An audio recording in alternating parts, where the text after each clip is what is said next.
burned out apartment still. I'll show you. See, the thing is boarded up, and like you can see all the black came out of the guy left something on his stove and went outside and got distracted for a minute, and his apartment caught on fire. But this one right here, that's a that's the empty one too. So here on this side you got the apartment that's burned up and nobody's fixing it, and then here this one's all redone, but it's sitting empty. You see? So I wanted to get on here and show and tell you guys, so you can see in there. They did the floor up and all that, and I think my next door neighbor asked them if she could move into this unit, and they told her they got a waiting list. Well, where the fuck are the people? Where's the tenants waiting to get in, waiting on the waiting list for 4029D apartment, just sitting here, right? Since the last people have moved out. So, like, why did they tell her that there's a waiting list and nobody's moved into the apartment? Is it because they're criminals at the Sacramento Housing and Redevelopment Authority, and criminals just do whatever it is they want to do, and it doesn't matter how many people are living on the sidewalk in tents? Is that it? Because now they finally started to clean this one because the pile of rubble is gone from where the tree fell on it. But you can see how they got the plastic up there, and that you can see how the air conditioning unit got hit. It just got hit by a tree. But the fact is that these units are from the 1970s when they built the complex. You see, I have one just like this on top of my roof. It's the same for everybody. What is that, duct tape? I don't know. No, it's the labeling on the side of the thing. So they're York units that provides the heating and the cooling for these units, but it's from the 1970s. Inside my apartment, I could show you, but I'm not in there right now. The hardware for the cabinets is just disintegrating. Where the hinges are, where your cabinet, when you open the cabinets and shut the cabinets, it's disintegrating. They don't have knobs on them. They're the kind that you open just by pulling from underneath the door. Put your hand underneath the door. But the hinges part is coming apart because that stuff is only it has a lifetime. It has a lifetime on it. And if it was built in the 70s, say from 1970, that's 50 years old. It's 50 years that this Sacramento Housing Redevelopment Agency has been not putting any money into updating these apartments and giving us, energy efficient appliances and whatnot. So for the last 50 years, they've just been making money on their original investment and getting HUD to pay the difference of the rents that people don't have. Like, this is what they're saying that they're charging for these apartments. $1,500. Let me tell you what, if somebody moved into these apartments and paid them $1,500 for a 50-year-old heating and cooling unit, they finally got the pile moved. That was here. You can see the sidewalk is still missing from where The trees, I guess, were right next to the house on this side, on that side of the sidewalk. The sidewalk was still over there. They're saving the sidewalk. They're not going to pour a new sidewalk. They're going to put the same pieces of the sidewalk. They got them right over there. And it looks like they cleaned it all out, and they got the foundation report or whatever for this thing that been sitting here for a couple of months. So anyway, I'm not sure what to talk about tonight. I was having a conversation with my brother over there in South Carolina this evening. And I told him before, I said, well, don't get mad if I talk about this stuff in my book that I write, but I'm not writing a book right now. I'm on my YouTube channel going live here at Santa Cruz Way and 4th Avenue. That's where it all goes down. All this gang stuff. What is it? Crips and Blood stuff. But I said, oh, yeah. He says, oh, no, I don't want to hear it. That's all negative and blah, blah, blah. My brother spent the last, 30, 40 years being depressed about shit because we had a horrible childhood growing up. And I don't think we were sexually abused as small children, but I can guarantee you I was sexually abused as a teenager in my mother's house, and I don't know really who the families were that raised these men who, as young 20-something-year-olds, thought it was okay to just force yourself on a underage girl who's what was I, 15, 16, 17, from the 7th grade to the 9th grade, because when I was in the 9th grade I got a boyfriend, and so I didn't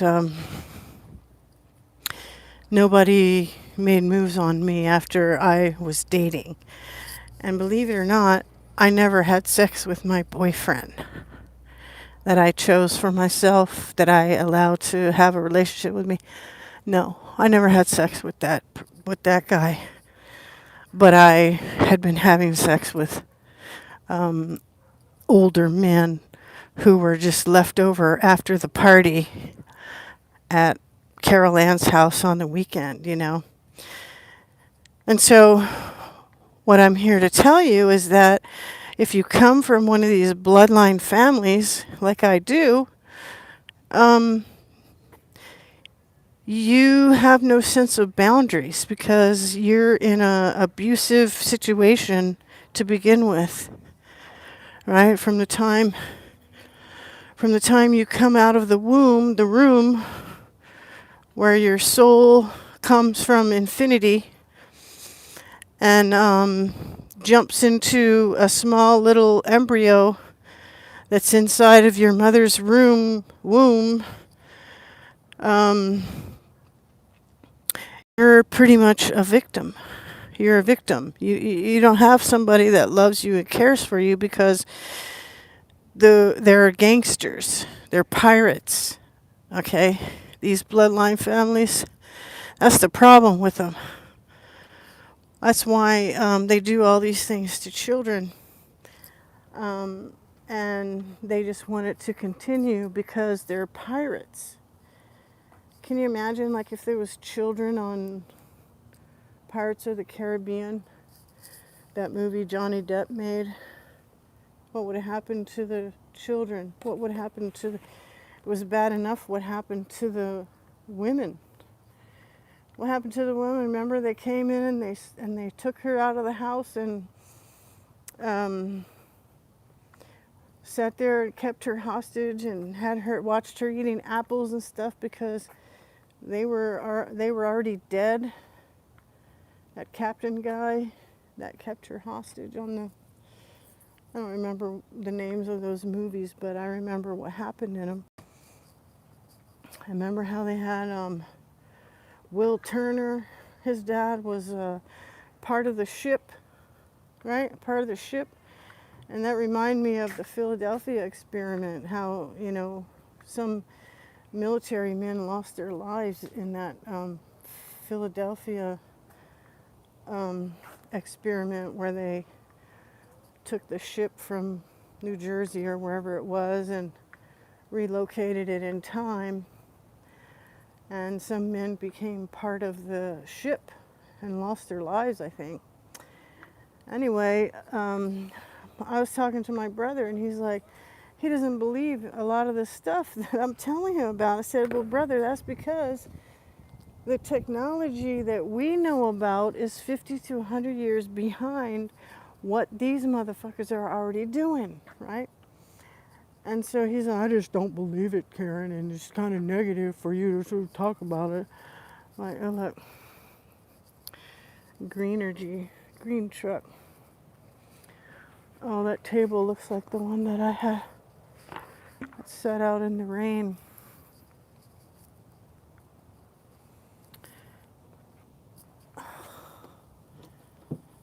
Oh, the top comes off. Somebody broke it. I'm like, brother, the reason that you don't believe this stuff and you don't think that there's continuity of government because they don't teach us about civics in school. They don't teach us about the government in school. That's the reason why they can do all these things and people just say, oh no, they're taking my children. It's the CPS. Well, that's child trafficking. You're the property of the Vatican ever since they stamped your baby feet on the back of your birth certificate and sent it off to the Vatican. So why wouldn't they be able to come and take you away? You just think that it's being done by some kind of laws or rules, but it's actually being done because the fact is the Vatican owns everybody, right? On behalf of the fake British crown. That was actually Rothschilds. So I just got all over the place with my presentation here. But look, oh, that's not my buddy over there, but that's the guy that runs the store. He was over there. It's kind of really a nice night out. But I want to say, like, this weekend is going to be Mother's Day. And I had a call from my son. He lives right here in Sacrament City. He doesn't come around because I'm a hostage of the demon. But he's a good person, in spite of, what happened after when I was in the middle of raising him and our life just went all to hell. And so he's a good person. And so he was thinking, oh, we should get together for, Mother's Day. It's coming up on Sunday.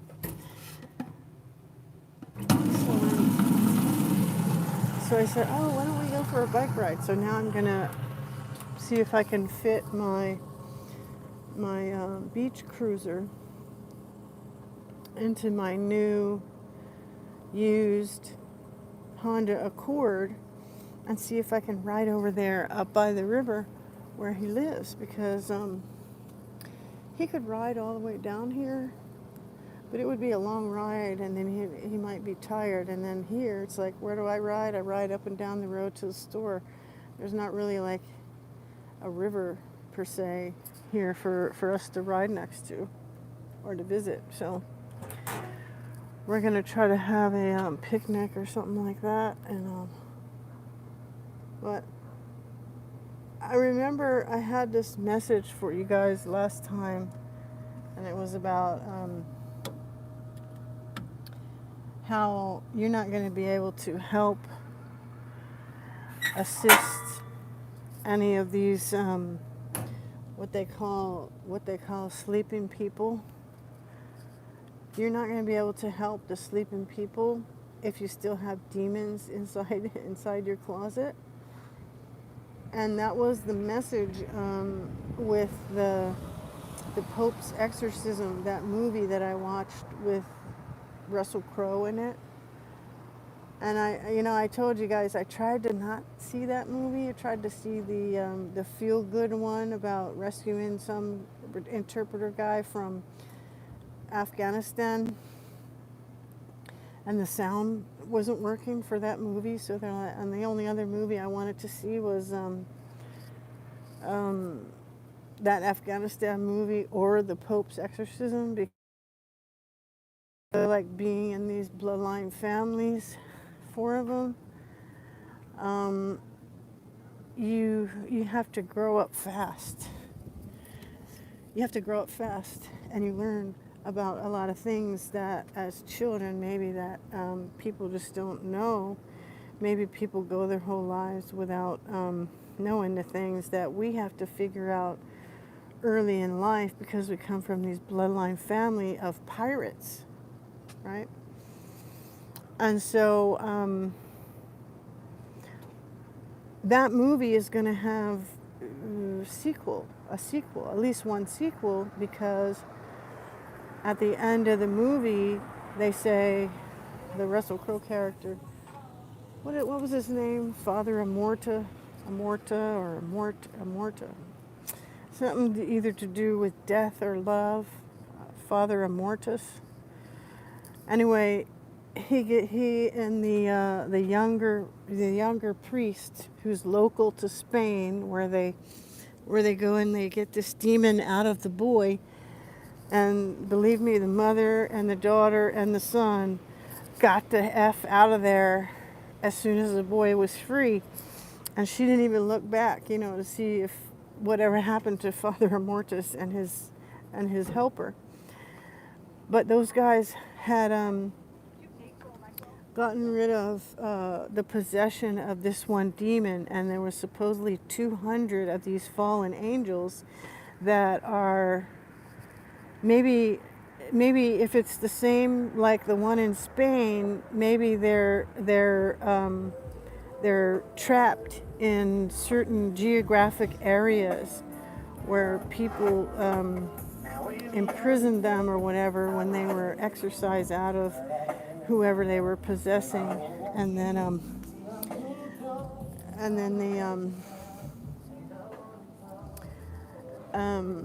when the demon came out of the person, the demon like went into some cistern or some underground storage or something underground, and maybe it's like that everywhere. So maybe there's like 199 other fallen angels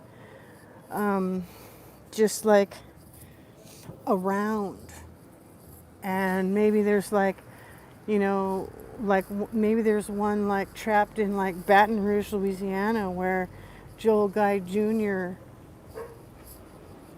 was living when he came up to was it Tennessee? See, there goes the military chopper.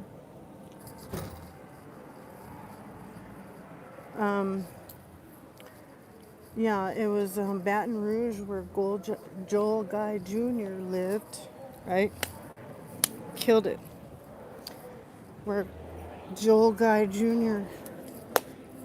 lived in Baton Rouge, but he went up to Tennessee to kill his mother and father.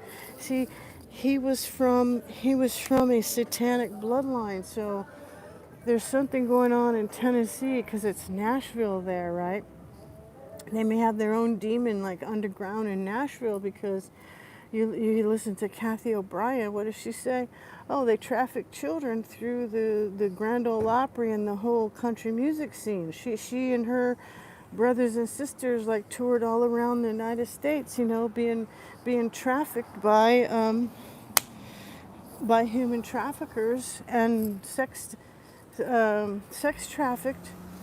And who was the guy she was married to was named Cox, C-O-X. So these names would pop up in the news, in the current events and stuff, because these are the same bloodlines that have been doing this stuff all along, right? So maybe there's one in Baton Rouge too, where Joel Guy Jr. was going to school down there he's in his 30s and his mom is still paying for his tuition, for his apartment, for his everything. He was from a bloodline family. What happened? The COVID came and his father got lost his whatever contract that he was doing. What was he? A pipe fitter. Pipe fitter. Just like the other guy. What was his name? That other guy who killed his parents and then told everybody, oh yeah, they went up to the cabin with some mysterious people who picked him up, and then he had dumped the bodies like on the property of his girlfriend. Well, I think his girlfriend had something to do with it. That's how the Satanists are. They send one guy to jail and say, oh yeah, he's the crazy guy. Look at all the texts he sent me.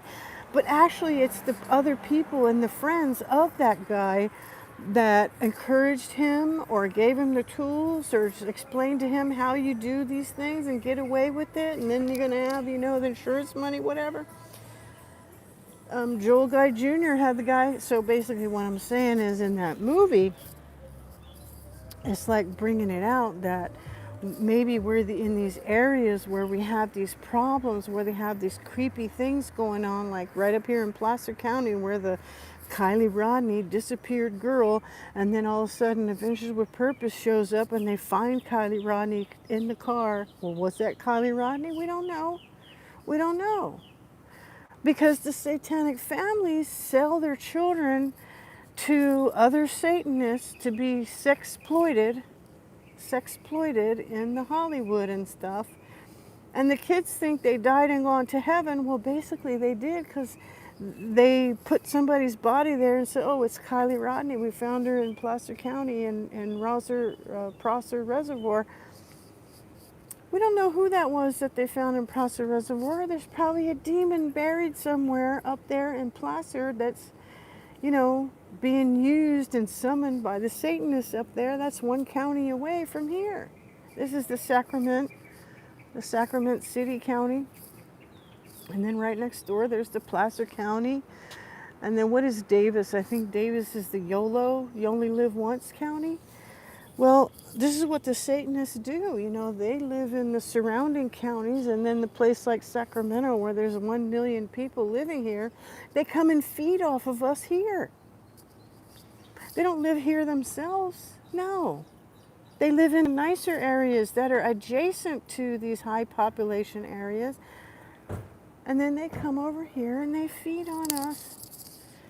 They feed on us, and then they go back to wherever they came from. That's the exact same thing that what was that Lake guy and Charles Ng, Leonard Lake committed suicide with a pill that he took, right? Because he knew that they were about to get caught, and they've been disappearing people. They were cannibals. Cain ate Abel. Cain didn't kill Abel. Cain ate Abel. That's the story from the Bible. So Charles Ng, I think, what did it take him, like 7 to 10 years to extradite Charles Ng from Canada before he could come here and be put on trial for... They found all kinds of bodies up there of Calaveras County. That's a nicer county. See, they feed off people from Fresno. Fresno is the place where all the people, live in these high density, compact areas like Sacrament City, and then the vampires live up in the hills in places like Calaveras County, where Charles Ng and Leonard Lake were up there living, disappearing people. And then the friends who came looking for their friends, they disappeared too. Okay, I'm putting it all together for you guys. Maybe these 200 demons are in different spots around the world, and they're waiting to be destroyed and exorcised by people who are pure enough and good enough to not be sucked in by the demonology, right? By the demonology of these 200 fallen angels. And in the movie, he says, well, we got one down and 199 to go. So, oh my God, see, that's why I wanted my mosquito spray before, because these mosquitoes are horrible. at this time of night. They come out right at dusk, and then they just start trying to feed on you just as much as they can. And that's why I like to spray myself before I come out, but I couldn't find my mosquito spray before I came out. So anyway, that's what I want to tell you. You guys go see the Pope's Exorcism. It's a horror movie, but it's like a spiritual horror. So we're living the spiritual horror now. So you don't have anything to be afraid of watching that movie, because it's actually a documentary. It's actually a documentary. And I don't care. I told my brother, I said, well, you go ahead and go. Give me a call when you're driving, yourself up to Virginia, and we can talk. But I know he's not going to call me because I kept him on the phone past the time he wanted to stay on the phone with me, because it probably makes people sick in the pit of their stomach to hear about this stuff. And then somebody like me who's researched for the last 5 or 6 years, who lives with the demon herself, it makes him sick to hear about it. Well, that's okay. I'm going to keep talking about it. I'm going to keep saying it, because people have to know that this stuff is going on. That's why he doesn't believe that Trump is the commander-in-chief, and that the military is under a continuity of government now, and there's a whole different set of rules going on, such as military tribunals and stuff. I don't believe none of it, Karen. Okay, fine. That doesn't mean I can't talk about it. Why is it depressing to you? I'm trying to give you proof of what's happening. Okay, well, they don't want to know. They don't want to think about how children are getting eaten or sacrificed month after month in these satanic rituals and stuff that the demons have been doing all these years, right? They don't want to hear about it. Well, we'll see if he calls or not. We did talk about some other positive shit too. And I got nobody to talk to, nobody to tell. I'm looking for a job right now. I want to tell somebody what's going on, who I'm contacting, who I'm sending my information to, in case I disappear, out of here, which has been known to happen. I want somebody to at least have a fucking clue what the fuck happened to me, right? Oh, you got to pull yourself up by your bootstrap. But you never know if the person that you contact and send all your personal information to, try to apply for a job, is maybe a stalker, or maybe from one of these bloodline families, or maybe looking for somebody to sacrifice next month. You don't know. So I'm trying to tell somebody, anybody that'll listen to me, that I'm applying for jobs and sending this information out in case I disappear. Somebody will have a clue. All right, happy Sabbath, you guys. It's Sabbath again. I'm getting eaten by mosquitoes. And I'm going to go inside the store now. So I don't know if you can see that. My battery's low. But thanks for watching my video, and please share some of my other videos with people about the things that I find important. I would appreciate it.